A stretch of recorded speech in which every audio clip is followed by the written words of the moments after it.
Friends, Andhra Pradesh ముఖ్యమంత్రి చంద్రబాబు నాయుడు శ్వేతపత్రాల విడుదలలో అత్యంత ఘనకీర్తి సాధించిన వ్యక్తి. గతంలోనూ శ్వేతపత్రాలు అనేకం విడుదల చేశారు. కానీ ఆయన విడుదల చేసిన శ్వేతపత్రాల శాంటిటీ ఏంటి, వాటికి ఉన్నటువంటి విలువ ఏంటి, గతంలో విడుదల చేసిన శ్వేతపత్రాల అబద్ధాలను ఒక్కసారి బేరీజు వేసుకుంటే కొత్తగా విడుదల చేసే శ్వేతపత్రాలపైన ఏమాత్రం నిబద్ధత నిజాయితీ ఉంటాయన్నది అర్థం చేసుకోవచ్చు. శ్వేతపత్రం అంటే ఉన్నది ఉన్నట్లు నిజాయితీతో నిబద్ధతతో అన్ని అంశాలను కూలంకుషంగా పేర్కొనేది శ్వేతపత్రం. కానీ నిజంగా చంద్రబాబు నాయుడు విడుదల చేస్తున్న శ్వేతపత్రాల్లో నిజాలు ఉన్నాయా లేదా, నిజాలకు పాతరేసి అబద్ధాల పునాదుల మీద ఇతరులపై నిందలు మోపే ఘనకీర్తి శ్వేతపత్రాల్లో కనబడుతుంది. అదే ఇవాళ మరొకసారి జరిగింది. పోలవరం ప్రాజెక్టుకు సంబంధించి ఆయన ఒక శ్వేతపత్రం విడుదల చేశారు. ప్రపంచంలో ఎక్కడా లేని విధంగా పోలవరం ప్రాజెక్టుకు సంబంధించి ఒక ప్రత్యేకమైన డిజైన్ అమలు చేయటం వల్ల ఆ ప్రాజెక్టుకు సంబంధించిన వివరాలు సామాన్య ప్రజలకు అర్థం కానటువంటి పరిస్థితి. అందువల్ల ఆయన ఏది చెప్పినా నిజమనుకునే వాతావరణం ఏర్పడింది. నిజానికి ఒక నదికి అడ్డంగా ఒక ఆనకట్ట కట్టి నీరు నిల్వ చేసి కాలువల ద్వారా పొలాలకు తాగునీటికి అందజేయడం ప్రపంచంలో ఎక్కడైనా ఉన్నది. కానీ పోలవరం ప్రత్యేకత, ఎక్కడైతే ఎర్త్-కమ్ రాక్ఫిల్ డ్యామ్ కడుతున్నారో అక్కడ కాకుండా నదిని డైవర్ట్ చేసి, నదినే దారి మళ్లించి, ఇది ఎక్కడా ప్రపంచంలో లేదు, నది ప్రవాహాన్ని దారి మళ్లించి పక్కకు తీసుకెళ్ళి అక్కడ స్పిల్వే కడుతున్నారు. అక్కడి నుంచి కాలువలు వెళ్తాయి. అంటే స్పిల్వే అంటే మనం సాధారణంగా అత్యధిక వర్షాలు వరదలు వచ్చినప్పుడు డ్యాములు నిండి పొంగి పొర్లి పడేదాన్ని స్పిల్వే, కింద పడ్డాన్ని స్పిల్వే మీద పడతాయి, దాన్ని స్పిల్వే అంటాం. అలాంటి స్పిల్వే ఒక చోట, ఆనకట్ట మరో చోట. ఇది ప్రపంచంలో ఎక్కడా లేని వింత. కానీ స్పిల్వే కట్టడమే సగం పూర్తి కాని పరిస్థితుల్లో ఎర్త్-కమ్ రాక్ఫిల్ డ్యామ్ కట్టడానికి అక్కడ కింద భూమి పొరల్లో దాదాపు 100 అడుగులకు పైగా ఇసుక మేటలు వేసి ఉంది. కాబట్టి అక్కడ ఏ పునాదులు తీసినా అది కొట్టుకుపోయే పరిస్థితి. కాబట్టి కింద ఒక కాంక్రీట్ వాల్ నిర్మించాలి. ఎర్త్-కమ్ రాక్ఫిల్ డ్యామ్కి కింద ఒక డయాఫ్రామ్ వాల్ నిర్మించాలి. దాని ఆలంబనగా పైన ఆనకట్ట కట్టుకోవాలి. అంటే మనం సాధారణ భాషలో చెప్పుకోవాలంటే ఒక పునాది లాంటిది. ఎర్త్-కమ్ రాక్ఫిల్ డ్యామ్ కట్టాలంటే డయాఫ్రామ్ వాల్ కింద కట్టాలి. మరి ఆ ఇసుకలో అంత లోతున 100 అడుగుల లోతు, 100-150 అడుగుల లోతు నుంచి ఇసుకలో మరి డయాఫ్రామ్ వాల్ కడితే నిలబడుతుందా? వాటర్ ప్రవాహానికి కొట్టుకుపోతుంది కదా. అందుకని ఏం చేస్తారు, ఎక్కడో ఒక 2 కొండల మధ్య, అది దూరమైన ఒక 3 కిలోమీటర్స్ ఉన్నప్పటికీ ప్రవాహానికి ఎక్కడ మనం ఎర్త్-కమ్ రాక్ఫిల్ డ్యామ్ ఎక్కడ కట్టాలనుకున్నాము అక్కడ ప్రవాహానికి ముందొకటి వెనకొకటి కాఫర్ డ్యామ్స్ కడతారు. మధ్య ప్రాంతంలో వాటరు రాకుండా చూసుకుంటే డ్రై అయిపోతుంది, ఎండిపోతుంది. అప్పుడు అక్కడ డయాఫ్రామ్ వాల్ కట్టి తదనంతరం దానిపైన ఎర్త్కమ్ రాక్ఫిల్ డ్యామ్ కడతారు. ఈ కాఫర్ డ్యామ్స్ కడితే, కాఫర్ డ్యామ్స్ అంటే నథింగ్ బట్ మట్టి కట్టలు అనుకున్నాం, అవి తర్వాత తీసేస్తారు. ప్రాజెక్ట్ పూర్తయిన తర్వాత ఆ రెండు, ఒక ఎగువ కాఫర్ డ్యామ్, దిగువ కాఫర్ డ్యామ్ రెండు తీసేస్తారు. చాలా సింపుల్గా సోదాహరణగా చెప్పుకోవాలంటే ఇది విషయం. ఈ డయాఫ్రామ్ వాళ్ళు కట్టాలంటే ముందు కాఫర్ డ్యాములు కడితే మధ్య ప్రాంతం డ్రై అయిపోతుంది, అక్కడ మనం కట్టుకోవాలి. మరి ఇక్కడ కాఫర్ డ్యాములు కట్టినా కొంత ప్రవాహ వేగానికి ఇది కొట్టుకుపోయే పరిస్థితుంది కాబట్టి పక్కన వాటికి డైవర్ట్ చేసి స్పిల్వే పూర్తి చేయాలి. ముందు స్పిల్వే పూర్తి చేయాలి, తర్వాత కాఫర్ డ్యామ్స్ కట్టాలి, ఆ తర్వాత డయాఫ్రామ్ వెల్ కట్టుకోవాలి. అని చంద్రబాబు చేసింది ఏంటి? అన్నిటికంటే ఆగమేఘాల మీద డయాఫ్రామ్ వెల్ కట్టేసాడు.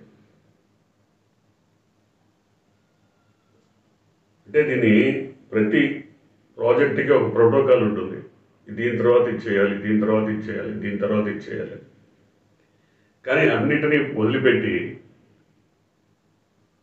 ఈ డయాఫ్రామ్ వాళ్ళు కట్టేస్తే ఆ పనుల్లో లాభాలు ఎంత? ఆయన ఇవాళ చెప్తాడు కాంట్రాక్టర్లను మార్చారు అడ్డగోలుగా, అందువల్ల ఏదో జరిగిపోయింది అని. నిజానికి ఆ కంపెనీని కాంగ్రెస్ ప్రభుత్వం ఉన్నప్పుడు 2009 ఆ ప్రాంతాల్లో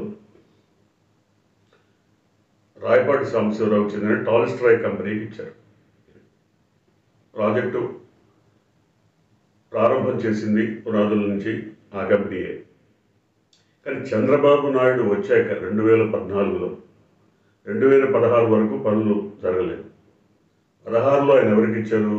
నవయుగ కంపెనీకి ఇచ్చారు. టాల్స్ట్రాయ్ నుంచి తీసేసి నవయుగ కంపెనీకి ఇచ్చారు. ఆ నవయుగ ఎవరిది? నిన్న దాదాపు కోట్లాది రూపాయలకు ఖర్చు పెట్టి అశ్రునివాళి సంస్మరణ సభ జరిపినటువంటి పెద్ద మనిషికి కొడుక్కి వియ్యంకుడి. సో అది తమ సామాజిక వర్గందే, ఆయనకి ఇచ్చారు. ఆయనతో లాలూచి పడ్డారు. డయాఫ్రామ్ వాళ్ళు కట్టేశారు. నీటి ప్రవాహాన్ని ఆపడం కష్టమని చెప్పి ఈ ఎగువ కాఫర్ డ్యామ్కి 2 బొక్కలు పెట్టారు పెద్దవి. అవి గోదావరి అత్యంత వేగంగా సముద్రంలో కలవబోయేటప్పుడు దాని సుడి నుడి ఒడి వేగంగా ఉంటాయి. ఆ వేగానికి ఆ హోల్స్ పెద్దవైపోయినాయి. ఆ కాపర్ డ్యామ్ సగం కొట్టుకుపోయింది, డయాఫ్రామ్ వాల్ కూడా కొట్టుకుపోయింది. ఇక్కడ స్పిల్వే పూర్తి కాలేదు. కొన్ని డైవర్ట్ చేద్దామా వాటర్ అంటే అక్కడ స్పిల్వే పూర్తి కాలేదు. స్పిల్వే పూర్తి కాలేదు, దిగువ కాపర్ డ్యామ్ లేదు, ఎగువ కాపర్ డ్యామ్లో బొక్కలు పెట్టారు, డయాఫ్రామ్ వాల్ కట్టేశాడు. అది ఎందుకు కట్టాల్సి వచ్చింది అంత ముందుగా? పోనీ ఈ బొక్కలు పెట్టకుండా ఎగువ కాఫర్ డ్యామ్కి గట్టిగా కట్టేద్దామా, పూర్తిగా ఫిలప్ చేద్దామంటే నీళ్లు గనక దాదాపు ఒక 100 అడుగులో 200 అడుగుల ఎత్తులో నిలబడితే 55 గ్రామాలు మునిగిపోతాయి. కనుక 55 గ్రామాలకు సంబంధించి దాదాపు 60-70 వేల మంది జనాభా నిర్వాసితులైపోయి గగ్గోలు పెట్టే పరిస్థితి. వారికి R&R ప్యాకేజ్ ఇవ్వాల, పునరావాస కార్యక్రమం చేపట్టాల వారికి. మరి వాళ్ళు ఎక్కడిపోతారు?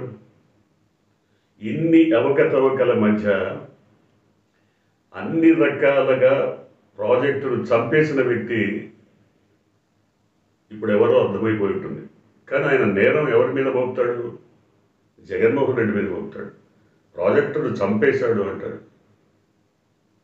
ప్రాజెక్టును ఎవరు చంపేశారు? 2018 నాటికే డయాఫ్రామాలు కట్టేశామని చప్పట్లు కొట్టి అక్కడ ఒక పైలాన్ ఆవిష్కరించి జేము జేము చదరన్న పాటలు పాడించినటువంటి పరిస్థితి. అప్పటికి స్పిల్వే పూర్తిగా లేదు, ఒక రేఖ అడ్డం పెట్టారంతే. సో ఏ పని పూర్తి కాకుండా అరకొరగా వదిలిపెట్టి వెళ్ళిపోయినటువంటి దాన్ని ఒక రూపు తీసుకురావడానికి జగన్మోహన్ రెడ్డి అష్టకష్టాలు పడాల్సి వచ్చింది. 2018 నాటికే నీరు నిలబెట్టి చేలకు పంట పొలాలకు నీళ్లు ఇస్తాము, రాసి పెట్టుకో, నీ సాక్షి పత్రికలు రాసి పెట్టుకొని దేవినేని ఉమామహేశ్వరరావు అనే ఒక పెద్ద మనిషి ఇరిగేషన్ శాఖ మంత్రిగా అసెంబ్లీలో సవాళ్లు విసిరినది అందరూ విన్నారు. అది ఏమైంది? అది పోయింది. 2019 వరకు పనులు ఎక్కడ వేసినా అక్కడే ఉన్నాయి. ప్రతి సోమవారం పోలవరం. సాక్షాత్తు ప్రధానమంత్రి ఈ వ్యవహారం అంతా గమనించి పోలవరం ఏటీఎంగా మారింది, పోలవరం ఏటీఎం బంగా అని చెప్పాడు. సో ఆయన కొంత ఇన్ఫర్మేషను, ఇంటెలిజెన్సో ఏదో ఉండి ఉంటుంది. సో ఈ పరిస్థితుల్లో 2019లో జగన్మోహన్ రెడ్డి ప్రభుత్వం వచ్చాక కోవిడ్ పరిస్థితులు ఏర్పడ్డాయి. 2020లో వచ్చిన వరదల ధాటికి డయాఫ్రామ్ వాల్ కొట్టుకుపోయింది. కాపర్ డ్యామ్కి ఇచ్చినటువంటి హోల్స్లో అతివేగంగా ప్రవాహం రావడంతో డయాఫ్రామ్ వాల్ కొట్టుకుపోయింది. అది ఎవరు తప్పిదం? అసలు అది ముందు కట్టకూడదని ప్రోటోకాల్ ఉంటే దాన్ని కాదని కట్టించి అది కొట్టుకుపోయింది. జగన్మోహన్ రెడ్డి తప్పిదమాది. సో జగన్మోహన్ రెడ్డి ముందు ప్రోటోకాల్ ప్రకారం, పద్ధతి ప్రకారం, ప్రాజెక్ట్ డిజైన్ ప్రకారం ముందు స్పిల్వే పూర్తి చేయాలి, కొంత వాటర్ డైవర్ట్ చేసుకోవడానికి అవకాశం కల్పించాలని స్పిల్వే పూర్తి చేశారు. దాదాపు 600 కోట్లు తక్కువకి రివర్స్ టెండరింగ్లో 600 కోట్లు ఆదా చేసి స్పిల్వే పూర్తి చేసి సొరంగాల్లో కూడా ఎక్కడెక్కడ టన్నెల్స్ తవ్వాలో అక్కడ తవ్వి మిగతా పనంతా పూర్తి చేశారు. దాదాపు ఒక 4,500 కోట్లు ఖర్చు పెట్టారు.